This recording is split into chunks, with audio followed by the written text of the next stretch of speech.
कह रहे हो। आपका सत्संग श्रवण करते हैं तो ब्रजवासी की ठसक तो रही तो ठीक है, पर ब्रजवासियों को संत और आप जैसे तरीके से खूब महिमा मंडन करें, पर हमारा दशा ये ब्राह्मण और ब्राह्मण में भी ब्रजवासी ब्रजवासी और ब्रजवासियों में लीला की सेवा दी, जी तो यहाँ को मत तो बहुत रहे। तो ब्रजवासियों के लिए कछु संबोधन कर दिया कर बोले।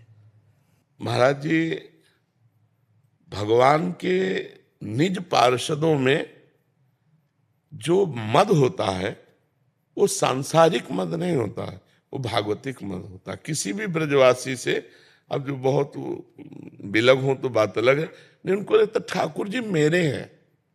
ठाकुर जी से जो अपनेपन का मद होता है ये बना रहना चाहिए, ये त्याज्य नहीं है। प्रयास में महाराज जी अहंकार जब है निंदा जो बनती है ना, हाँ, ये नहीं होना चाहिए, ये नहीं होना चाहिए। तो बीच बीच में हमारे सत्संग में ब्रजवासियों में ये प्राय दोष आ रहा है हम लोगन में जी जी कि निंदा को जो है ना ये जी थोड़ा तो हाँ, अब ये क्या होता है, लोग धरातल पे होता है। जैसे मानो किसी का यश बढ़ रहा है और हमारी स्थिति उस यश को पचाने की नहीं है, तो उसके दो ही स्वरूप आ जाएंगे, फिर निंदा होने लगेगा संत के प्रति या कोई किसी के भी प्रति। ये अवहेलना है यार महाराज है? जी, ये अवहेलना हो जाती है। हाँ, तो इससे क्या होता है कि फिर ये तो समझना पड़ेगा कि ब्रजवासी होके भी दुर्गति हो जाएगी। कैसे?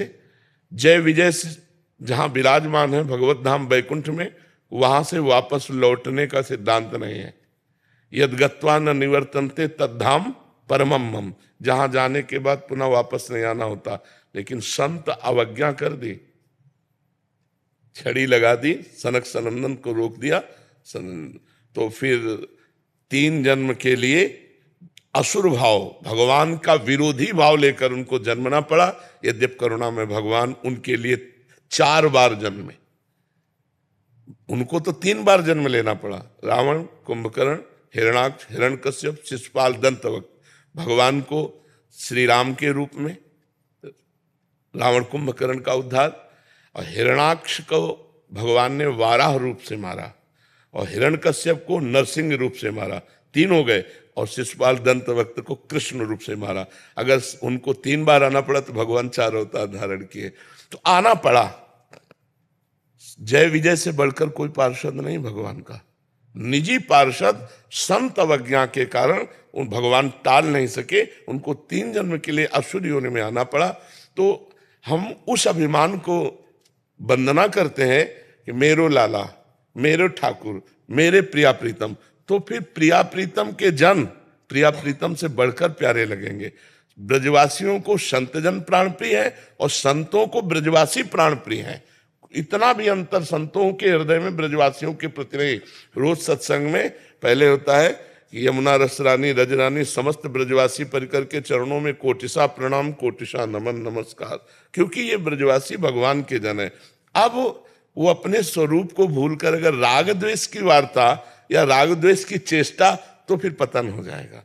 यही होगा, यही वृंदावन में बनना पड़ेगा।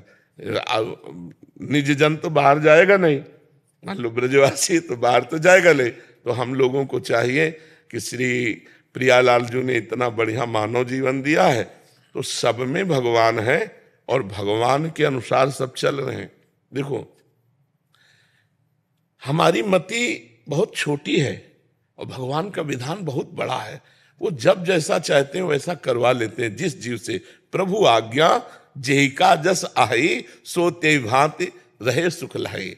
अब जैसे भगवान को आपसे तमोगुणी लीला करानी है, तो आपको तमोगुणी बन के रहना पड़ेगा। आपको रजोगुणी तो रजोगुणी रहे, आपको सतोगुणी तो सतोगुणी, और आपको त्रिगुणातीत तो त्रिगुणातीत।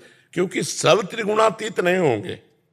नाटक मंच पर एक जोकर भी होना चाहिए, तो एक राजा रानी भी होने चाहिए, तो एक साधु महात्मा भी होना चाहिए। ये भगवान का संसार का नाटक मंच है। तो जो नाटक देखने वाला है उसको तो लगेगा कि ये थोड़ा बुरा आदमी है, लेकिन डायरेक्टर जानता बुरा नहीं है, बुराई का रोल कर रहा है। मैंने इसे बुराई का रोल दिया है, मैंने इसे राजा का रोल दिया है, मैंने इसे साधु का रोल दिया है, और सब अर्थ के लिए रोल कर रहे हैं। तो ऐसे भगवान की माया से सतोगुण रजोगुण तमोगुण, हम किसी की निंदा न करें, हम किसी की अवहेलना न करें, हम अपना काम बना लें। बहुत जन्मों की तपस्या के बाद ब्रज में जन्म मिला, रजरानी का सेवन हुआ, तो किसी की निंदा न करें, क्योंकि निंदा करने से कुछ हाथ लगता नहीं, अपने सुकृत नष्ट होकर गति बिगड़ जाती है। पर निंदा के किएते आवत नहीं कछुआत, मूर्ख पर्वत पाप को ले चल अपने साथ। और यह कीर्ति जब बढ़ती है किसी की भी, तो अगर सैकड़ों नमन करने वाले होते हैं तो 10-20 तो निंदा करने वाले होते ही हैं, क्योंकि वो भी आदर करते हैं उस यश कीर्ति का। पर वो आदर उनका तमोगुण प्रधान होने के कारण द्वेष में बदल जाता है। अगर राग ना हो तो द्वेष हो ही नहीं सकता।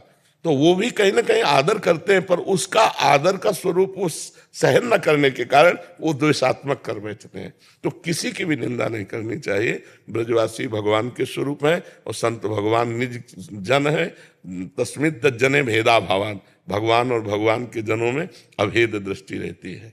अभी महाराज जी, आप परसों ही एकांतिक वार्ता में साधक का दिनचर्या के विषय में चर्चा हो रही थी।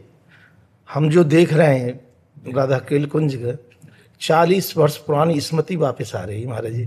पूज्य वेणु कुंज वाली महाराज जी, पूज्य वेणु कुंज यही दिनचर्या महाराज जी। ऐसे ही 2 बजे सबको लगा दे, और सत्संग जब सूर्योदय हो तो सत्संग का विश्राम हो जाता। जी हाँ, वही हम तो नजर न लग जाए कि राधा केलगंज को किसी कि हम जैसे लोगों की। और ऐसा वातावरण, दिव्य वातावरण आज देखने को प्राय नहीं। 1 मिनट का टाइम किसी साधक को नहीं, 24 घंटे में 1 मिनट। और महाराज सब इतने विनम्र, और हम तो पूज्य बाबा की इसकी कहेंगे, हम प्रश्नकर्ता इतने सुंदर प्रश्न नहीं दे सकते जी। आप जितना सुंदर प्रश्न करते हैं जी।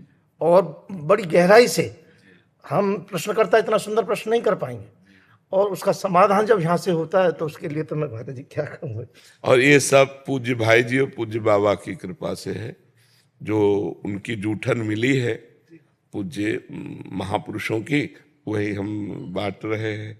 और सतत महापुरुषों की कृपा से हमारे जन समुदाय को लाभ प्राप्त हो रहा है, लाखों करोड़ों लोगों को। तो इसलिए हमें लगता है कि तो ये है कि सुबह नियम अपना रहता है। तो गुरुदेव ने ये कहा कि लाख काम छोड़ के पर अपना जो नियम है तो वो 8 बजे तक प्राय वो होता है। तो मैं महाराज जी को एक तो प्राकट उत्सव की महाराज जी अग्रिम बधाई कि हमारी आयु लग जाए महाराज जी, आप विराजे रहें ऐसे विराजे रहें जिससे हम जैसे लोगों को कल्याण हो।